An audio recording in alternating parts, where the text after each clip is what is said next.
پێغەمبەری خۆشەویستمان صلی الله عليه وسلم لەو حەدیثەی کە ئیمامی مسلم ئەیگەڕێتەوە فەرمێ لا تدخلون الجنة حتى تؤمنوا، ناچنە بەهەشتۆ تا ئیمان نەهێنن، ولا تؤمنوا حتى تحابوا، ئیمانیشتان نییە، ئیمانیش ناهێنن حتى یەکتان خۆشنەوە مسلمانان. سبحان الله، يعني بەهەشت بە ئیمانەوە بەسراوە. ئەی ئیمان بەچیەوە بەسراوە؟ بە خۆشەویستی نێوانی ئێوە بەسراوە، بەوەی کە من و تۆ یەکمان خۆش بێ، من و تۆ مسلمان نین، علامەتی ئیسلامەتیەکەمان مزگەوتە، هەر کەسێک هات بۆ مزگەوت شایەتیە کە مسلمانە. من لە دڵما ئێستا بەرامبەر بە هەر یەکێکتان شتێکم هەیە، قینێکم هەیە، ئەگەر لەبەر خاتری خوا مەسەڵەن من لە شتێکە لە تۆ تووڕە بم بەس لەبەر خوا لێت تووڕە بوویەتم، یعنی لەبەر خاتری نەفسی خۆم نەبێ، لەبەر خاتری خوا بێ، ئەوەیان ناشەرعی نییە. مەسەڵەن تۆ کارێکەکەی کارەکەت ناشەرعیە، من لەبەر خاتری ئەو کارە تۆزێ لەگەڵ تۆ تێک شوێتم، قینما لە کارەکەت لە خۆتنا، بەس خۆتم خۆشەوێت، تۆ مسلمانی برامی، قینم لێت نییە، خۆشتم ئەوێ، ئەوە دلیلی ئیمانە. ناچیتە بەهەشت تا ئیمان نەهێنی، ئیمان ناهێنی هەتا یەکتریت خۆش نەوێ لەگەڵ مسلمانانە، ئەبێ هەرچی مسلمانێ لە دڵدا خۆشەویست بێ.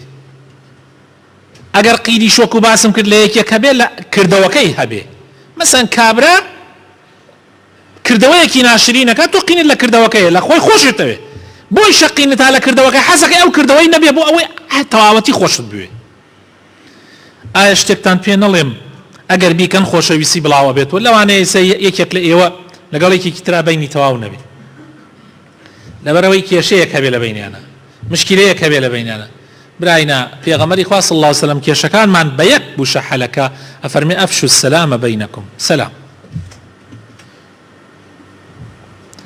والله بە سەلام چارەسەرە.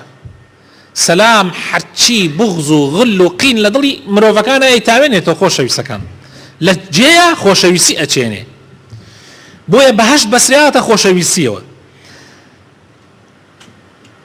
و خۆشەویستی لەبەر خاتری خوا مەحەبەتی خوا بەدەست دێنێ. کابرایەک ئەچیە سەردانی برایەکی مسلمانێکە لەبەر خاتری خوا. پێغەمبەری خوا صلی الله عليه وسلم فەرمێ خوا مەلایکەیەک لەسەر شکلی زەلامێک ئەنێرێتە سەر ڕێگای ئەو کابرایە. ئەم حەدیثە طبعا برا بەڕێزەکانم حەدیثێکی صحیحە، ئەینێرێتە سەر ڕێگاکەی، پێی ئەوەی کاکە سەلام عەلەیکم، عەلەیکم السەلام، خێرە بۆ کام لا ئەچی؟ ئەڵێ وەڵڵاهی ئەچم بۆ فڵانە شوێن، دێیەکە شارێکە ئەچم بۆ ئەوێ. خێرە ئەچی بۆ ئەوێ؟ وەڵڵا لەوێ کابرایەکەی ڕۆم سەری لێدەم، مەسلحەتێک بەرژەوەندیەک شتێک لە بەینتانە هەیە؟ نە وەڵڵا بەخوا بەس لەبەر خوا خۆشمەوێ، لەبەر خاتری خوا، هیچ مەبەستێک نییە، هیچ مەسلحەتێک نییە، بەس لەبەر خاتری خوا خۆشمەوێ. دەی فەرمووی مژدەت پێ ئەدەم، من نێرراوی خوام بۆ لای تۆ، مژدەت پێ ئەدەم کە خوا ئەفەرمێ منیش لەبەر مادام ئەوی خۆشەوێ لەبەر خاتری منیش ئەوم خۆشەوێ، مژدەی بەرێ کە منیش خۆشتمەوێ. یعنی لێرە کابرا مەحەبەتی خوای بەدەست هێنا لەبەر خاتری ئەوەی مسلمانێکی خۆشویست، لەبەر خاتری خوا چوو سەری داڵی، هیچ مەسلحەتێک نییە لە بەینا ئیلا خوانەوێ. تەنانەت خۆشەویستی مەلائیکەکانیش بەدەست دێنی. لە حەدیثە هاتووە پێغەمبەری خوا صلی الله عليه وسلم، حەدیثی صحیحە طبعا لە صحیحەینە، ئەبی هورەیرە ئەگەڕێتەوە بمان ئەفەرمێ إذا أحب الله العبد، ئەگەر خوای تەعالا عەبدێکی خۆشویست نادا جبريل، بجبريل بان أكا خوای تعالى أفرمي جبريل من فلان كسم خوشوي إن الله يحب فلانا فأحببه، من فلان كسم خوشوي توش خوشت بوي، جبريل خوشي أوي، فينادي جبريل بانج أكا بانج كي أكا في أهل السماء، شي ملائكة آسمان هي جبريل بانيان أكا بيان الله أهل آسمان خوای تعالی فلانە کەسی خۆشەوێ، ئێوەش خۆشتان بوێ، ئەهلی ئاسمان خۆشیەوێ، پاشان خۆشەویستیشی لەسەر زەویە بڵاو ئەبێتەوە لە ناو خەڵک. چی نعمەتێکە خۆشەویستی، زۆر گەورەیە لەبەر خاتری خوا. حەز ناکەی خۆشەویستیەکانت کە تۆ یەکێکت خۆش بوێ ئەم هەموو ئەجر و پاداشە دەستکەوێ دەی لەبەر خاتری خوا خۆشت بوێ